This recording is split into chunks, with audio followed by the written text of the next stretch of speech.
दिन था 28 मई 2023। आजाद हिंदुस्तान में स्वतंत्र सरकार द्वारा निर्मित पहले संसद भवन का उद्घाटन हो रहा था। प्रधानमंत्री नरेंद्र मोदी हिंदू रीति रिवाजों के साथ साधु संतों और पुजारियों और खासकर दक्षिण भारत से आए पुजारियों के पुण्य प्रेजेंस में संसद भवन के भीतर प्रवेश कर रहे थे। दक्षिण भारत में हाल ही में कर्नाटक में चुनाव हुए थे, जिसमें प्रधानमंत्री की पार्टी की करारी हार हुई थी। एक आजाद हिंदुस्तान के धर्मनिरपेक्ष संविधान वाले भारत में संसद भवन के भीतर पूजा अर्चना और हवन हो रहे थे। प्रधानमंत्री मोदी दक्षिण भारत में राजधर्म और राजदंड दोनों के प्रतीक संगोल को भी संसद भवन के अंदर हिंदू रीति रिवाजों के साथ स्थापित कर रहे थे। लेकिन इस पूरी प्रक्रिया में भारतीय लोकतंत्र और भारतीय संसद के मुखिया राष्ट्रपति व उपराष्ट्रपति का कहीं कोई नामो निशान नहीं था। राष्ट्रपति और उपराष्ट्रपति की अनुपस्थिति के सवाल पर विपक्ष की लगभग 22 राजनीतिक पार्टियों ने संसद भवन के इस उद्घाटन का विरोध किया और उसमें हिस्सा लेने से इनकार कर दिया। लेकिन सत्ता पक्ष को इससे कोई फर्क नहीं पड़ा। आजाद हिंदुस्तान में स्वतंत्र सरकार द्वारा निर्मित पहले संसद भवन का उद्घाटन विवादों से घिरा रहा। पहले ही दिन से, जब 2021 में कोरोना काल के दौरान इसकी घोषणा हुई थी और निर्माण शुरू हुआ था। इस विवाद की समीक्षा आने वाला इतिहास तय करेगा, लेकिन फिलहाल हम समीक्षा कर सकते हैं हिंदुस्तान में 1920 के दशक के दौरान बने पहले संसद भवन से जुड़े कुछ विवादों का। वह गुलाम हिंदुस्तान का पहला संसद भवन था, जो 1927 में बनकर तैयार हुआ था। आज हम आपको हिंदुस्तान में संसद भवन के निर्माण के लगभग 100 से अधिक वर्षों के इतिहास की यात्रा पर लेके चलेंगे, जिसमें ऐसे सभी रोचक कहानियों को शामिल करने का प्रयास करेंगे जो आज भी हमारे लिए कहीं न कहीं महत्वपूर्ण है। आपको लेकर चलते हैं अब हम लगभग 100 साल से भी अधिक पहले। वर्ष था 2011। ब्रिटेन के राजा हिंदुस्तान आए हुए थे। दिल्ली में दिल्ली दरबार लगी और उसी दरबार में ब्रिटेन के राजा ने हिंदुस्तान की राजधानी कलकत्ता से दिल्ली शिफ्ट करने की घोषणा कर दी। कलकत्ता की न तो तंग गलियां ब्रिटिश उपनिवेशवाद के अनुकूल थी और न ही कलकत्ता में आए दिन रोज आंदोलन करने पर उतारू लोग ब्रिटिश साम्राज्यवाद के लिए शुभ संकेत दे रहे थे। बंग भंग आंदोलन, यानी कि बंगाल का जो विभाजन हुआ था उसके खिलाफ जो आंदोलन हुआ था, वो सबसे नवीनतम उदाहरण था ब्रिटिश सरकार के लिए कलकत्ता में राष्ट्रवादियों और आंदोलनकारियों के बढ़ते प्रभाव का। दिल्ली को हिंदुस्तान की नई राजधानी घोषित करते हुए राजा ने सिर्फ एक इच्छा जाहिर की। उन्होंने कहा कि किसी भी कीमत पर राजधानी के लिए बनने वाली कोई भी इमारत दिल्ली के रिज क्षेत्र में नहीं बने। दिल्ली का जो रिज क्षेत्र है वो आजकल नॉर्थ कैंपस जिसे कहते हैं, जहां 1857 की क्रांति के दौरान ब्रिटिश सरकार की छावनी और मुख्यालय भवन हुआ करते थे। आज भी मेटकाफ हाउस आपको दिख जाएगा उस क्षेत्र में। इसी दिल्ली रिज क्षेत्र के आसपास 1857 की क्रांति के दौरान ब्रिटिश सैनिकों और महिलाओं का कत्ल किया गया था, उनका रेप किया गया था, उनका खून बहाया गया था, जिसे ब्रिटिश इतिहास में black hole in Indian history भी कहा जाता है। ब्रिटेन के राजा नहीं चाहते थे कि हिंदुस्तान की नई राजधानी ऐसी जगह पर बने जहां ब्रिटिश शासन के भयावह यादें जुड़ी हुई हो।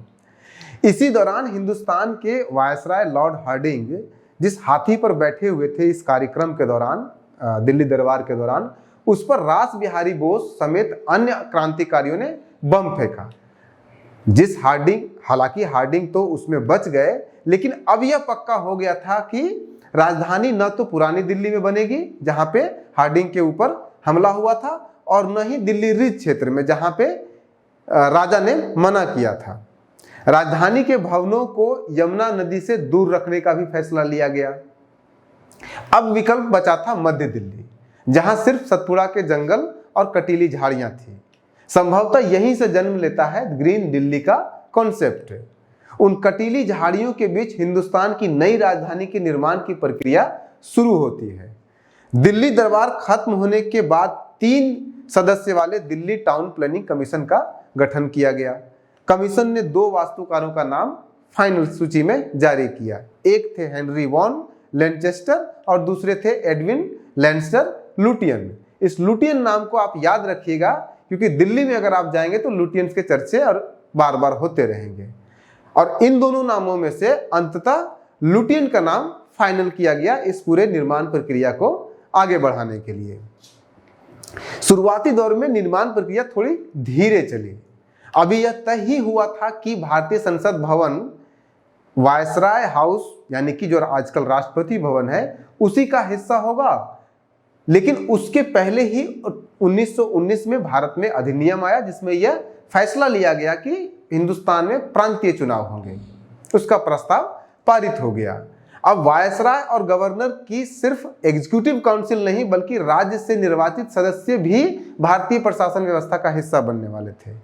प्रशासकों, नेताओं या कह ले सांसदों की संख्या बढ़ने वाली थी। उनके बैठने के लिए वायसराय हाउस में इतनी जगह नहीं थी, यानी कि राष्ट्रपति भवन में इतनी जगह नहीं थी कि उन सबको एक जगह बिठा करके चर्चा परिचर्चा किया जाए। इसलिए यह फैसला लिया गया कि अलग से एक संसद भवन के लिए बिल्डिंग बनाई जाएगी, यानी कि संसद भवन को की अलग से बिल्डिंग बनाने का फैसला 1919 के बाद हुआ। जो पुराने आर्किटेक्ट थे उन्हें ही ये भी काम दिया गया संसद भवन का बिल्डिंग बनाने का।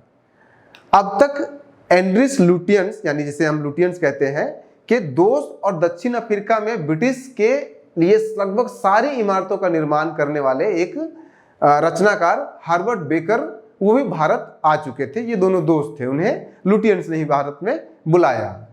यहीं से शुरू होता है दोनों दोस्तों के बीच विवाद, जिसने दोनों की गहरी दोस्ती को हमेशा के लिए इकट्ठा कर दिया, जिसके कारण दोनों ने एक दूसरे को कभी माफ नहीं किया और दोबारा कभी दोस्ती नहीं बन हो पाई। क्या था ये विवाद जिसने लुटियन और बेकर की दोस्ती को दुश्मनी में बदल दिया, इस पे भी हम चर्चा करेंगे। विवाद तो कई थे, सिर्फ विवाद संसद भवन को लेकर नहीं था। सबसे बड़ा विवाद था राष्ट्रपति भवन की संरचना के ऊपर, जिसके ऊपर हम चर्चा कभी और करेंगे। लेकिन संसद भवन के डिजाइन को लेकर भी दोनों में झगड़े शुरू हो चुके थे।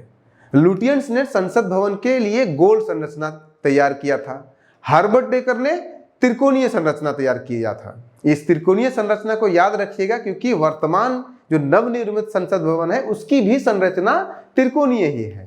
ये आगे चल के फिर से आएगा इस वीडियो में। वायसराय से लेकर कई ब्रिटिश वास्तुकारों ने लुटियंस के डिजाइन जो कि गोल्ड डिजाइन था, जो आप देख सकते 1947 के बाद आज तक संसद था, उसका विरोध किया। बेकर के डिजाइन के खिलाफ कई ब्रिटिश वास्तुकारों ने भारत में ब्रिटिश सरकार के प्रिंसिपल सेक्रेटरी ऑफ स्टेट को पत्र लिखा और भारतीय वास्तुकारों को डिजाइन बनाने की प्रक्रिया में शामिल करने का आग्रह किया। वायसराय लॉर्ड हार्डिंग ने खुद सलाह दिया कि भवन जो भी बने उसमें पूर्वी और पश्चिमी सभ्यता का संगम दिखे, भवन पूरी तरह भारतीय सेंटिमेंट के अनुसार बनाया जाए, ऐसी उनकी सोच थी, उनका मानना था और उनका आग्रह भी था।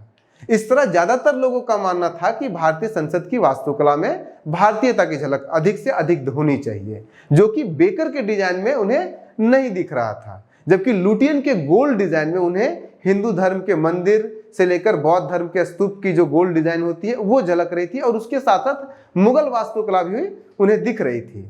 एक मान्यता के अनुसार लुटियन का जो डिजाइन तैयार किया गया था वो संसद भवन का गोल्ड डिजाइन मध्य प्रदेश के मोरेना जिले के मिटियोली में स्थित एक 64 योगिनी मंदिर से भी प्रभावित था।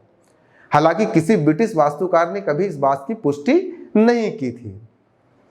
अंततः 10 जनवरी 1920 को न्यू कैपिटल कमेटी ने लुटियंस के डिजाइन को अपनी आखिरी सहमति दे दी, हरी झंडी दे दी। 12 फरवरी 1921 को संसद भवन का शिलान्यास हुआ और कार्य प्रारंभ शुरू हो गया। कहते हैं कि इस निर्माण कार्य के लिए सिर्फ पत्थर काटने के लिए करीब 2500 मशीनें लगाई गई थी। लुटियन ने इस इमारत में चित्रकारी और नक्काशी के लिए भारतीय कलाकारों को रखा, भारतीय लकड़ियों और भारतीय पत्थरों का इस्तेमाल किया।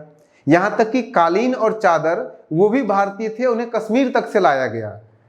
6 वर्ष के निरंतर काम के बाद लगभग 83 लाख रुपए के खर्चे हुए और अंततः भवन बनकर निर्माण खत्म हुआ, यानी भवन बनकर तैयार हो गया। 18 जनवरी 1927 में उस समय के भारतीय संसद का उद्घाटन देश के जो वायसराय लॉर्ड इरविन थे उन्होंने किया। उस समय की जो वायसराय थे इरविन, वो संसद भवन के उद्घाटन के लिए उनको जो पत्र भेजा गया था उद्घाटन के लिए आमंत्रण पद, वो किसी ब्रिटिश ने नहीं बल्कि एक भारतीय द्वारा भेजा गया था। गवर्नर जनरल एग्जीक्यूटिव काउंसिल के सदस्य भूपेंद्र नाथ मित्र के नाम से वायसराय इरविन के नाम एक आमंत्रण पत्र तैयार किया गया, जिसे भूपेंद्र नाथ ने स्वयं व्यक्तिगत रूप से जाकर के वायसराय को दिया और उन्हें उद्घाटन के लिए आमंत्रित किया था। वर्ष 1927 से लेकर के 1947 तक संसद भवन का नाम संसद भवन नहीं था बल्कि इंपीरियल लेजिस्लेटिव काउंसिल हुआ करता था, जिसमें आज के लोकसभा कक्ष को सेंट्रल लेजिस्लेटिव असेंबली कहते हैं और आज के राज्यसभा के कक्ष को उसे स्टेट असेंबली बोला जाता था। इसके अलावा एक अन्य कक्ष था जिसे में आजकल लाइब्रेरी बनी हुई है संसद भवन की, उसे ब्रिटिश काल के दौरान चेंबर्स ऑफ प्रिंसेस बोला जाता था, जिसमें राजा रजवाड़े के प्रतिनिधि बैठते थे। इस नवनिर्मित संसद भवन में 3 मुख्य हॉल थे जो 1927 में बने थे, लोकसभा, राज्यसभा और सेंट्रल हॉल। उस दौरान में लोकसभा को प्रोविजनल काउंसिल बोला जाता था और राज्यसभा को वायसराय एग्जीक्यूटिव काउंसिल बोला जाता था। दोनों सदनों यानी कि लोकसभा और राज्यसभा की संयुक्त बैठक सेंट्रल हॉल में होती थी, जिसमें लगभग 800 लोगों के बैठने की जगह थी। सेंट्रल हॉल भवन का सबसे बड़ा हॉल हुआ करता था। आजादी से पहले वायसराय दोनों सदनों की बैठक एक साथ इसी हॉल में करते थे और आजादी के बाद जब कभी राष्ट्रपति दोनों सदनों का एक साथ संयुक्त बैठक करते थे तो वो इसी सेंट्रल हॉल में होता था। इसके अलावा जब कभी किसी दूसरे देश से कोई राष्ट्रपति, प्रधानमंत्री या उस देश का मुखिया भारत की संसद में आते थे तो दोनों सदनों का संयुक्त बैठक इसी हॉल सेंट्रल हॉल में आयोजित किया जाता था। अब आते हैं नए संसद पर जो 2023 में बनके तैयार हुआ, जिसका उद्घाटन प्रधानमंत्री नरेंद्र मोदी ने 28 तारीख को किया। नए संसद भवन के निर्माण पर क्योंकि एक नए सदन भवन बनाने की जरूरत के लिए कई सारे तर्क दिए गए थे कि नए संसद भवन की जरूरत है, उसमें से मुख्य तर्क था कि पुराने संसद भवन में बैठने की क्षमता कम है। इसके अलावा नए संसद भवन के निर्माण के लिए कुछ और भी तर्क दिए गए थे, जिसमें से पहला तर्क था कि चूंकि हिंदुस्तान में 2026 में परिसीमन होना है, जिसके कारण भारत में सांसदों की संख्या बढ़ने वाली है और वो बढ़े हुए सांसद कहाँ बैठेंगे संसद में, क्योंकि संसद के अंदर नए सांसदों की बैठने की स्थिति जगह नहीं है। दूसरी एक जो कारण दिए गए वो था कि जो अभी वर्तमान में संसद भवन था उसकी हालत जर्जर थी। जिस समय संसद भवन बना था उसकी उम्र लगभग 100 साल भी नहीं थी, जबकि 100 साल हो चुके हैं अभी उस भवन को बने हुए। उसकी उम्र उस समय 70 साल मानी गई थी। पुराने भवन को यह भी कहा जाता है कि पुराने भवन का भूकंप रोधी नहीं होना भी एक कारण था। हालांकि नए संसद भवन के डिजाइनर जो विमल पटेल हैं, उन्होंने एक इंटरव्यू में कहा था कि वो ये नहीं कह सकते हैं कि पुराना संसद भवन भूकंप रोधी है या नहीं है, इसके लिए उन्हें टेस्ट करना पड़ेगा। कुछ लोग का यह भी तर्क है कि चूंकि पुराना संसद भवन ब्रिटिश काल के दौरान निर्माण किया गया था, ब्रिटिश लोगों ने निर्माण किया था, इसलिए वो ब्रिटिश उपनिवेशवाद की निशानी है और उसे खत्म हो जाना चाहिए। नया संसद भवन नए हिंदुस्तान का होना चाहिए, नए हिंदुस्तानियों द्वारा निर्मित होना चाहिए। नए संसद भवन में 3 की जगह मात्र 2 हॉल बनाए गए हैं और उसके साथ एक खुला आंगन बनाया गया है। जो नया संसद भवन बनाया गया है वो त्रिकोणीय संसद भवन है। लोकसभा हॉल में लगभग 888 लोगों के बैठने की जगह है, राज्यसभा में 348, पहले लोकसभा में 552 की जगह थी, अब 888 हो गई है। पहले राज्यसभा में लगभग 250 लोगों की बैठने की जगह थी, अब 348 हो गई है। लेकिन जो तीसरा सेंट्रल हॉल था जिसमें 800 लोगों की बैठने की जगह थी, वो नए संसद भवन में नहीं है। कोई भी किसी तरह का कोई भी सेंट्रल हॉल नए संसद भवन में है ही नहीं। उसकी जगह पे एक हॉल बनाया गया है जिसमें कैफे बनाया गया है। पुरानी संसद भवन के विपरीत नए संसद भवन में जो कार्यालय बनाए गए हैं मंत्रियों के और सांसदों के, वो बड़े बड़े कार्यालय बनाए गए हैं। जो कॉफी हाउस बनाया गया है सेंट्रल लॉन्ग, उसे सेंट्रल लॉन्ग का नाम दिया गया है, जो एक खुला आंगन होगा जहां पे हमारे सांसद चाय की चुस्की पर देश पे चिंतन करेंगे। अब आते हैं इस संसद भवन के निर्माण में जो वास्तुकार जो जिन्होंने डिजाइन किया उनके ऊपर। पुराने संसद भवन के डिजाइनर लुटियंस ने संसद भवन के अलावा हिंदुस्तान में कई सारे भवन का निर्माण किया था, जैसे Hyderabad house, Patiala house, Jaipur house, Bikaner house, दरबार हॉल, और इसके अलावा उन्होंने इंग्लैंड में भी बहुत सारे, इंग्लैंड से लेकर अमेरिका तक बहुत सारे सरकारी और निजी इमारतों का डिजाइन बनाया था। पुराने संसद भवन के जो दूसरे डिजाइनर थे, बेकर, जिनका डिजाइन रिजेक्ट कर दिया गया था, उन्होंने भी इंग्लैंड में बहुत सारे डिजाइन तैयार किए थे इंग्लैंड के लिए। उसके अलावा दक्षिण अफ्रीका में जितने भी सरकारी भवन का डिजाइन किया गया था वो इन्होंने ही किया था, राजधानी जब साउथ अफ्रीका की जब राजधानी बन रही थी। तो दूसरी तरफ 2023 में निर्मित भारतीय संसद भवन, जिसका उद्घाटन नरेंद्र मोदी ने किया है, उसका डिजाइन बनाने वाले व्यक्ति का नाम है विमल पटेल और वो गुजरात से ही आते हैं, उसी मोदी के गुजरात से आते हैं। और डिजाइन बनाने का ठेका उनकी कंपनी, जिनका नाम है HCP design planning and management private limited. इस कंपनी को हिंदुस्तान में, इसके अलावा, इस कंपनी को हिंदुस्तान के अलावा हिंदुस्तान से बाहर कभी कोई किसी तरह का डिजाइन बनाने का ठेका नहीं मिला है आज तक। देश के भीतर भी जितने ठेके उनको मिले हैं वो भी गुजरात में ही, और वो भी उस दौरान जब नरेंद्र मोदी वहां के मुख्यमंत्री हुआ करते थे। और जितने भी इन्होंने डिजाइन गुजरात के लिए बनाया, उसमें से सबसे इनका चर्चित जो डिजाइन था वो साबरमती कॉरिडोर का था। वर्ष 2014 में जब नरेंद्र मोदी देश के प्रधानमंत्री बनते हैं, राष्ट्रीय राजनीति में आ जाते हैं, तो विमल पटेल को गुजरात के बाहर भी भवन बनाने का डिजाइन मिलना शुरू हो जाता है, ठेका मिलना शुरू हो जाता है, जिसमें से सबसे चर्चित उनका डिजाइन काशी विश्वनाथ कॉरिडोर का रहा है। वर्ष 2019 में भारत सरकार ने, यानी कि मोदी सरकार ने, उन्हें पद्मश्री से भी नवाज दिया। एक मत के अनुसार नवनिर्मित संसद भवन का डिजाइन 1920 के दशक के दौरान बेकर के द्वारा जो त्रिकोणीय था, उसी डिजाइन के जैसा ही ये डिजाइन है, उससे बहुत कुछ मिलता जुलता है, जिसे आप इस चित्र में देख सकते हैं। इसमें दाईं तरफ का चित्र बेकर के द्वारा बनाए गए डिजाइन का है और बाईं तरफ का चित्र विकास पटेल के द्वारा नवनिर्मित संसद भवन का है। कुछ लोगों का ने यह भी प्रयास किया कि नया संसद भवन मध्य प्रदेश के उज्जैन में एक हिंदू मंदिर से मिलता जुलता है, जो आप इस तस्वीर में देख सकते हैं।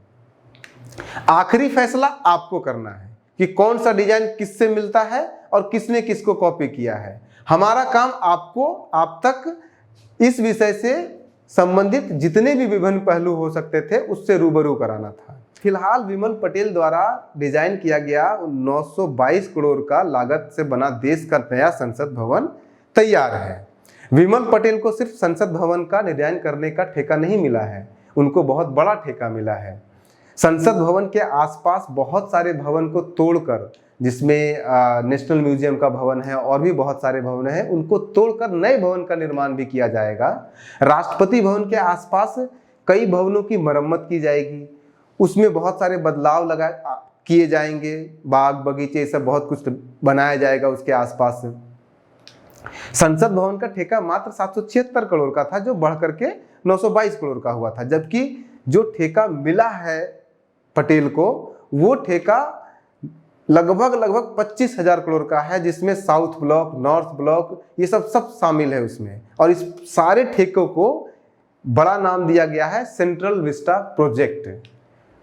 इसलिए आगे आने वाले टाइम में, आगे आने वाले वर्षों में संसद भवन के आसपास बहुत सारे भवनों का उद्घाटन होगा, जिसका इतिहास साक्षी होगा और आप भी साक्षी होंगे।